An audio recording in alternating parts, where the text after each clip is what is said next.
Perkenalkan, nama saya Eudia Sinti Ciamnifu, NIM 200303030, kelas Sosiologi A semester 1, tugas yang kedua pengantar politik. Yang pertama, politik tanpa kekerasan. Membayangkan politik tanpa kekerasan dalam proses penulisan buku ini, tindakan lambang, individu, kolektif, dan kekerasan negara adalah latar belakang yang konstan, mengingatkan saya untuk terus maju ketika tugas ini terasa berat. Banyak dari tindakan ini mengguncang dunia pada saat itu dan kemudian menghilang darinya. Saya menyimpan catatan minimal urutan khusus untuk pelanggaran yang saya catat sebagian besar dari laporan pers atau LSM dan buku harian lapangan dari penelitian lapangan di Amerika Latin. Mereka juga tidak menangkap dengan cara apapun berbagai kekerasan yang terjadi selama 4 tahun penulisan buku ini. Mereka adalah dipilih pelanggaran yang muncul pada saat mencontohkan kompleksitas kekerasan. Namun memiliki kekerasan yang penting untuk mengabaikan berbagai ekspresi muncul sebagai tantangan untuk berdiri kekerasan sebagai fenomena. Pengantar buku ini mengingatkan kita tentang beberapa pelanggaran selama 4 tahun ini. Untuk emosi libatkan pembaca dalam fenomena tersebut itu tidak mudah dibaca. Itu alasan dimaksudnya adalah untuk menghubungkan materi pelajaran dan materi pelajaran buku untuk peserta. Buku mendorong kita untuk menghadap ke atas. Kekerasan yang tetap menjadi bagian dari politik kita dan yang sering kita lakukan sebelumnya tidak mendaftar untuk melanjutkan hidup. Sebagai fenomena dengan perbedaan tersendiri daripada alternatif kekerasan politik tetap dijiwai oleh kegagalan kami untuk mengatasinya. Ini pada gilirannya artinya politik tidak hanya sering gagal menghadapi kekerasan, tetapi juga gagal masuk untuk menangani konflik secara efektif dan produktif. Konflik pada gilirannya endang karena politik. Daripada memberi isyarat tentang masalah yang harus dihadapi sebelumnya, mereka meningkat dan mungkin berubah menjadi kekerasan. Dinamikanya sangat bervariasi melintasi ruang dan waktu. Beberapa bentuk kekerasan dikelola lebih baik dari orang lain, sambil terus mempengaruhi partisipasi publik dan kehidupan politik. Yang berikut latar belakang kekerasan. Di Suriah pada awal penyusun buku tahun 2015, terjadi pembakaran hidup-hidup dari pilot Yordania oleh ISIS atas nama gedung negara yang diakui oleh proyek politik di Mediterania dan Aegea. Lebih dari 8.000 warga Afghanistan, Suriah, Eritrea, dan lainnya dari Afrika pada khususnya melarikan diri, perang dan kemiskinan. Tenggelam antara September 2015 dan September 2017 dan banyak lagi sejak itu. Ini adalah kematian yang bisa dihindari akibat dari eksploitasi oleh pedagang manusia atas kesengsaraan dan mimpi manusia. Banyak migran sebelumnya telah disiksa dan dilecehkan secara seksual saat masuk Libya sebagai titik transit perjalanan Mediterania. Reaksi dalam Eropa atau pagar dan tembok pertama kali memberitahu penulis tentang erosi yang cepat dari beberapa prinsip dasar kemanusiaan yang Steven Pinker dengan benar disorot sebagai bukti meningkatnya kepekaan kita terhadap kekerasan.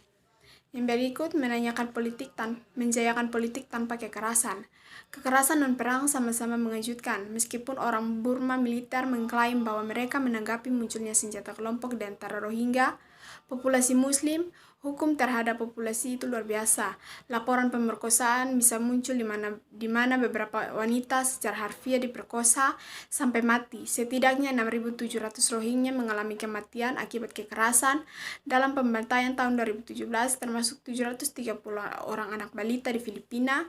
Presiden Duterte melancarkan perang melawan pengedar dan konsumen narkoba, menewaskan lebih dari 7.000 pada tahun 2017. Presiden mengumumkan bahwa dia secara pribadi telah membunuh pejabat, termasuk melempar tersangka hingga tewas dari helikopter.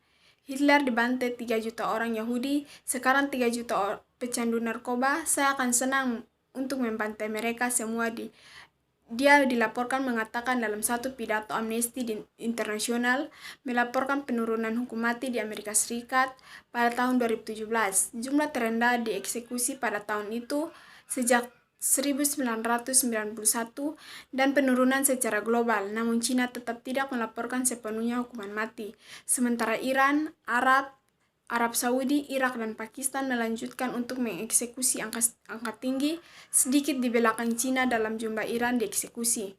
516 orang pada 2016, pemerkosaan geng 2014 di Delhi, laporan lanjutan tentang kekerasan seksual dengan hampir 35.000 kasus pemerkosaan dilaporkan ke polisi dan 7.000 narapidana. Yang berikut, politik alam untuk mengandung atau mengurangi kekerasan. Kita tidak bisa mengabaikan meluasnya kekerasan, memang tidak. Untuk menilai dari sifat hiburan kita adalah kecanduan di mana pembunuhan adalah bagian dari sensasi. Ini bisa dilihat dari kesehatan, katarsis, pengungsian, atau buku perjuangan kita yang terus-menerus melawan kekerasan. Bagaimana kita menanggapi berbagai jenis kekerasan? Mungkinkah mereka melakukannya atas ada kesamaan? Mereka berada dalam unit analisis dan lapis yang bervariasi ekspresi. Dan dengan cara apa semua dari pelanggaran ini terhubung politik. Tampaknya berlawanan dengan institusi untuk berpikir bahwa mereka semua melakukannya. Kami mengkategorikan berbagai kekerasan ini untuk memahaminya. Hanya beberapa disebut politis. Biasanya karena dilakukan atas nama keyakinan atau kepentingan politik atau partai melibatkan tindakan kolektif. Lainnya disebut sosial, yang lainnya kriminal, beberapa tentang perang, sementara beberapa lainnya adalah kekerasan dan perang. Beberapa kolektif yang lain dianggap individu dan patologis. Yang berikut, politik dibangun kembali. Buku ini bertujuan menimbulkan perdebatan seputar kemungkinan ditemukan kembali seperti itu politik atas dasar pengetahuan baru. Kita seputar kekerasan dan reproduction dimulai dengan percakapan interdisipliner antara ilmu alam, ilmu sosial, dan ilmu humaniora. Ini adalah interdisipliner pendekatan yang kemungkinan kita untuk melihat apa yang membuat kekerasan menjadi masalah yang namun kita tidak dapat mengajukan pertanyaan atau apa yang membuat kekerasan mudah diatur. Sampai kita sepakat tentang masalah seperti apa kekerasan itu. Buku ini mengembangkan definisi kerja atau alat berpikir untuk memahami kualitas kekerasan yang memberinya potensi berkelanjutan. Ini dari eksplorasi pendekatan disipliner yang bervariasi hingga kekerasan itu penulis secara sadar telah menyelidiki di bidang mana dia bukan ahlinya. Dengan melakukan itu, spesialis akan melangkah dengan benar dan mengoreksi, mengkritik, namun dengan memulai percakapan interdisipliner. Buku ini menunjukkan bahwa resiko melangkah ke wilayah intelektual baru berada di luar dibebani oleh keuntungan potensial dari debat yang bisa dipicu. Penulis adalah seorang ilmuwan politik dengan gelar pertama di bidang politik dan sejarah modern yang bekerja sebagai antropolog terutama dalam konteks kekerasan kronis di Amerika Latin dan Karibia di LSE damai. Seperti kekerasan membutuhkan bukan hanya multidisiplin tetapi juga interdisipliner pendekatan. Karena itu penulis menghadiri konferensi yang tentang kekerasan yang diselenggarakan oleh ilmuwan alam yang membuka banyak pertanyaan baru tentang subjek. Ini telah membawa misalnya pada kesimpulan bahwa interdisipliner adalah diperlukan untuk memahami kekerasan tetapi tidak cukup. Untuk menghadap ke atas untuk kekerasan dan meletakkannya di pusat pemahaman baru tentang politik, kami juga membutuhkan proses yang saya sebut pencerahan emosional. Misalnya proses sudah berlangsung karena semakin diakui bahwa tubuh biologis yang rentan adalah tubuh sosial yang rentan. Dan aksi sosial atas kekerasan semakin disebut sebagai kekerasan yang sebelumnya pemicu emosional untuk kekerasan di tingkat individu dan kolektif. Kemudian dapat dianalisis di seluruh disiplin ilmu dan diterjemahkan ke dalam penunjuk kekerasan dan pengunduran di politik.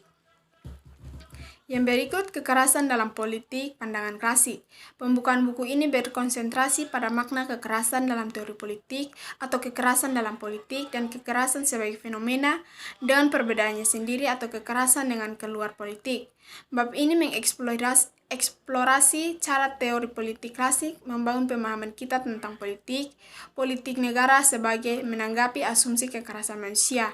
Dipengaruhi oleh teori politik klasik, banyak ilmuwan politik menekan sentralis kekacauan dan kekerasan pada cara politik dan institusi pemerintahan dibangun. Namun, ada sedikit diskusi tentang sebagai masalah dalam dirinya sendiri. Ilmu politik sangat selektif. Istilah kekerasan yang dianggap penting bagi politik, meskipun ada beberapa perbedaan penting di antara ahli teori klasik, takut pada kecenderungan untuk persaingan. Kekerasan terus mendukung banyak dari kita pemahaman tentang politik dan politik negara. Ada sedikit yang setuju, namun sebutkan apa itu nafsu. Manusia atau kejahatan manusia itu mendorong kekerasan. Perbedaan itu penting. Bab ini berpendapat sudah waktunya untuk meninjau kembali pemahaman tentang kekerasan yang tampaknya membentuk sistem kami pemerintah dan untuk membenarkan sifat politik kita. Yang berikut kekerasan dan politik. Max Weber pernah menjadi seorang nasionalis dan imperialis di masa mudanya, tetapi datang untuk menganggap dirinya liberal dan demokrat pada akhir dunia pertama perang dan merupakan bagian dari komite yang menyusun konstitusi Republik Weimar pada tahun 1918.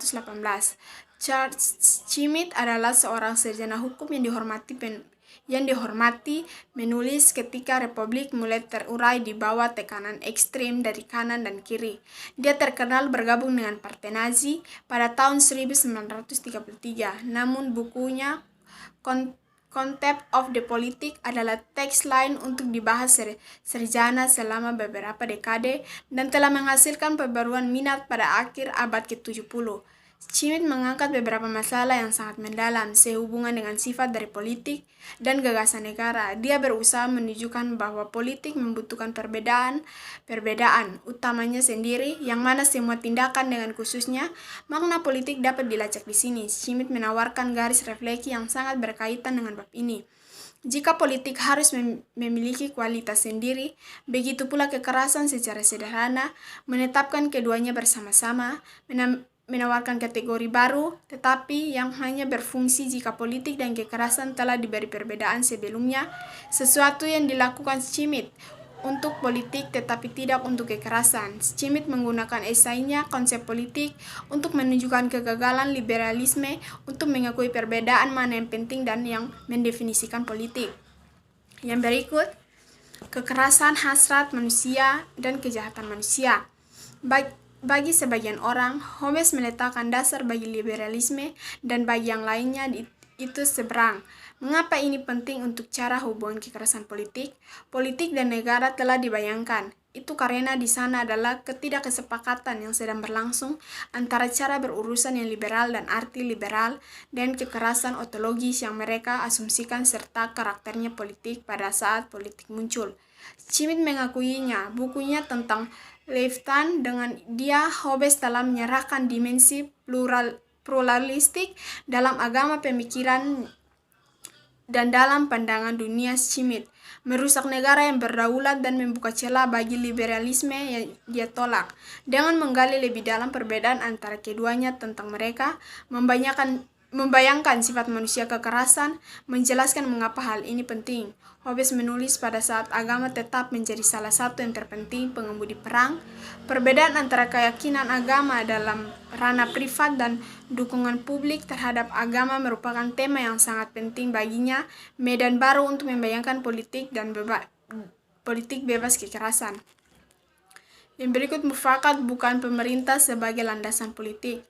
Andres Kalifas mengemukakan bahwa Schmidt konstituen adalah bukan komandan absolut daripada seorang legislator. Misi dari penguasa bukan untuk memerintahkan atau menjalankan kekuasaan, melainkan untuk menciptakan aturan yang lebih tinggi dan untuk menentukan hukum fundamental dari sebuah persaingan politik muniti. Dengan membedakan antara kedaulatan dan kediktatoran di dalam karya Schmidt, ia berpendapat bahwa pentingnya berkedaulatan bagi Schmidt adalah bahwa dia adalah tindakan pendiri, kreatif yang luar biasa dari konstituen kekuatan. Bagaimanapun mengandung unsur-unsur sewenang-wenang kekuasaan dan dalam arti itu adalah kediktatoran berdaulat. Ini karena muncul ketika tidak ada norma hukum dan ketatanegaraan yang sudah ada sebelumnya. Ketentuan untuk digunakan, namun menurut Kalifas, berdaulat kekuasaan dimaksud untuk membangun fondasi abadi daripada istirahat luar biasa jangka pendek dengan mereka. Itu adalah kedaulatan yang dibentuk. Didirikan dalam pandangan dunia Schmidt pada diidentifikasi antara negara dan orang-orang, ini adalah bagaimana ketertiban dapat dibawa keluar dari kekacauan, memastikan pemersatuan otoritas, dan mengamankan komunitas publik dari musuhnya di dalam dan di luar. Sampai sejauh mana Hannah Arendt mengklaim kembali dasar yang berbeda, landas politik maupun merespon kekerasan sebagai kekerasan tanpa perlunya negara otoriter. Yang berikut, politik sebagai lingkup kebebasan dan tingkat non-strategis. Kritik adalah tentang apakah kekerasan dapat dibedakan dari kekuasaan. Arendt bukanlah seorang pasifis. Dia menjelaskan bahwa kekerasan bisa jadi dibenarkan. Poin ini sering dilupakan, tetapi dalam kutipan di bawah ini, dia menunjukkan kepekaan penuhnya terhadap nafsu manusia yang dihasilkan kekerasan dari berbagai asumsi. Bahwa menggunakan kekerasan ketika dihadapkan pada peristiwa yang memalukan adalah hal yang sangat luar biasa, menggoda karena kesegaran dan kecepatan yang melekat secara pribadi juga. Kehidupan publik ada situasi di mana kecepatan tindakan kekerasan mungkin terjadi satu-satunya solusi yang tepat. Intinya adalah dalam keadaan tertentu kekerasan bertindak tanpa argumen atau ucapan tanpa menghitung akibatnya adalah satu-satunya cara untuk mengatur skala keadilan dengan benar. Lagi dalam pengertian ini, kemarahan dan kekerasan yang terkadang kita selalu menyertai termasuk di antara mereka emosi manusia yang alami dan menyembuhkan tidak akan berarti apapun kurang dari merendahkan atau melemahkan dia. Yang berikut, realitas material dan kekuatan dominasi.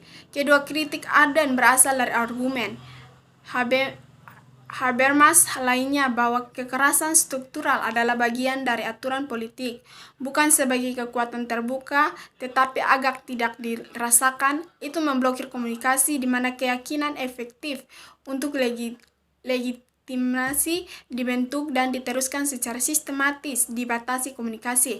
Mereka yang terlibat dalam membentuk keyakinan secara subjektif bebas dari tegang, keyakinan yang bagaimanapun ilusi, dan demikian mereka yang berkomunikasi secara efektif membangkitkan suatu kekuatan yang segera telah dilembagakan juga dapat digunakan melawan mereka.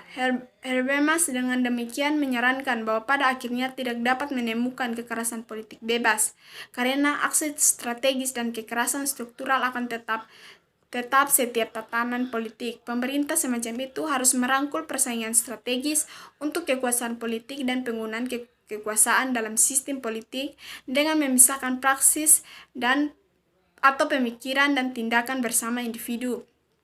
Itu juga dari bekerja secara produktif pengetahuan material, dan Arendt menghilangkan politik dari ekonomi dan lingkungan sosial. Dengan demikian, dia tidak dapat memahami pentingnya struktur kekerasan struktural yang bagi Habermas berarti paksaan yang bersifat dalam sistem yang didasarkan pada persaingan strategis, kapitalis modern ekonomi, persaingan yang berada di dalam bukan luar tatanan politik. Yang berikut, kekerasan sebagai instrumen dan sebagai keberadaan. Ketika Arendt mengkritik penggabungan kekerasan dengan politik, dia mengidentifikasi ini sebagai kesalahan dari pihak aktor politik. Tapi akun ini bersifat individual tanggung jawab atas kekerasan dan mengabaikan cara individu diidentifikasikan dalam reporter kekerasan sebelum keputusan diambil tentang penggunaan kekerasan di dalam hal ini atau itu. Reporter kekerasan sedang bekerja di lembaga ekonomi sosial dan politik. Dari semua masyarakat yang dikenal, jika ada yang mau mengungkapkan gagasan bahwa kekerasan, infrastruktur ideasional dan material yang kompleks yang dibutuhkan untuk menopang dunia di mana fakta bahwa kekerasan berhasil terbukti dengan sendirinya. Salah satu kritik paling persuasif dari kisah kekerasan Arendt bersifat abstrak dan tanpa tubuh. Mereka mempertanyakan misalnya argumennya bahwa kekerasan itu seperti alat yang bisa kita angkat dan turunkan, seperti kita mungkin mengambil obeng dan palu. Tubuh kita sendiri adalah instrumen utama kekerasan mereka berdebat. Yang berikut, arti kekerasan. Ketidakcukupan dialog interdisipliner antara ilmuwan politik dan ahli teori di satu sisi, dan banyak disiplin lain yang terlibat dengan masalah kekerasan di sisi lain. Teori klasik mendasarkan pemahaman mereka tentang politik dan politik negara, kekerasan manusia, namun mereka tekankan cukup berbeda. Faktor-faktor ini misalnya apakah kekerasan laki-laki disebabkan oleh his, evil atau his, passion dan atau di mana, dan apakah emosi cocok. Mereka menulis pada saat pergolakan besar dan juga pemahaman yang terbatas. Kekerasan itu sebagai fenomena yang harus dipahami melalui berbagai lensa. Itu alternatif kritis. Beberapa dekade terakhir mencoba membedakan kekerasan dari politik atau untuk membangun konflik bersahabat, tapi kekerasan tidak bersahabat. Namun pemahaman tentang kekerasan dalam alternatif ini juga sempit dan pada akhirnya tidak persuasif, meskipun mereka sangat maju diskusi tentang apa yang mungkin membuat kekerasan.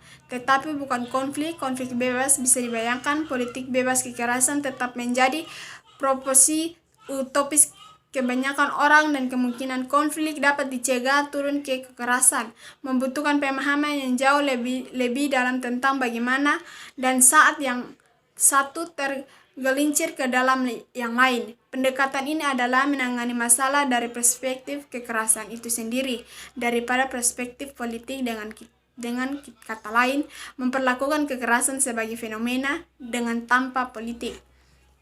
Yang berikut, kebedaan kekerasan rasa perwakilan. Kekerasan hanya sebagai instrumen yang meningkatkan kekuatan dan menawarkan sarana untuk berbagai tujuan. Kekerasan mungkin membangun pengertiannya sendiri, dan ini mungkin jadi apa yang paling kita takuti.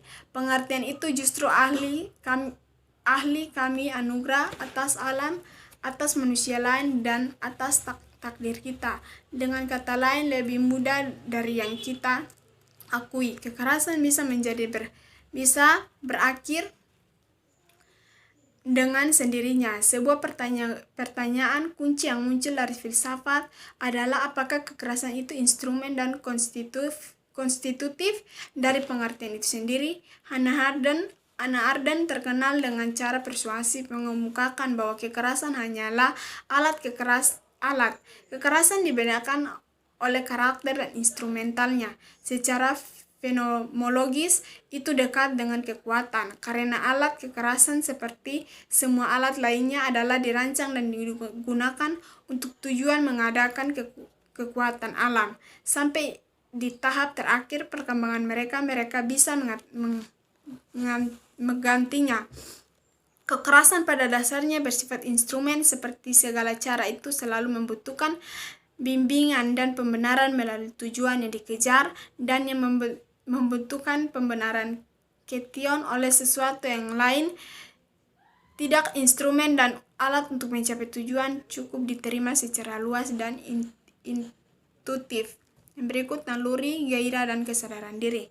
Erich Fromm menggunakan perbedaan antara Rawls dan Freud untuk berdebat bahwa apa yang tampak sebagai dorongan bawaan sebenarnya bisa sangat berbeda arti dan implikasi.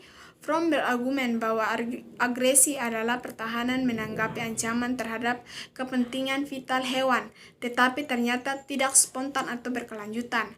Kata agresi tidak dapat mencakup baik respon defensif, intermiten, serta para agresi yang digambarkan Lodras harus dilepaskan. Fromm tertarik dengan apa yang disebut agresi ganas, kekejaman dan kehancuran yang tidak mungkin terjadi dijelaskan dalam istilah hereditas hewan atau adaptasi biologis, dan di mana tidak melayani kelangsungan manusia.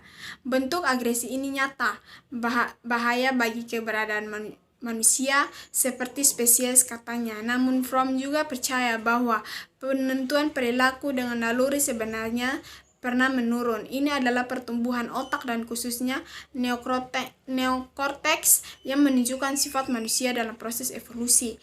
Itu kesadaran diri, nalar, dan imajinasi yang kemudian muncul dalam diri manusia, mengubahnya menjadi anomali di dunia alam, tunduk pada sifat hukum, namun mampu melampaui alam. Faktanya manusia tertangkap dalam biologis dikotomi antara penurunan insting dan tumbuhnya kesadaran diri.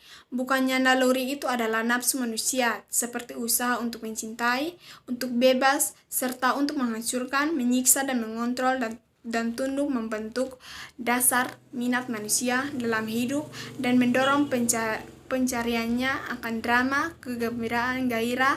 Ini membuat hidup layak dijalani dan memberinya makna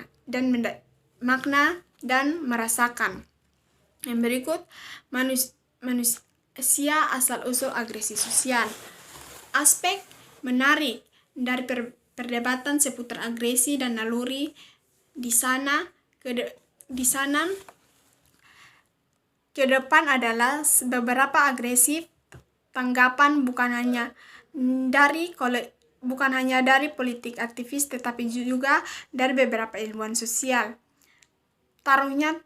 Taruhannya tinggi. Di satu sisi, jika manusia secara bawaan agresif dan tidak dapat ditebus, masalah-masalah kekerasan memang membutuhkan tindakan pengendalian dan konstan, rense dan hukuman.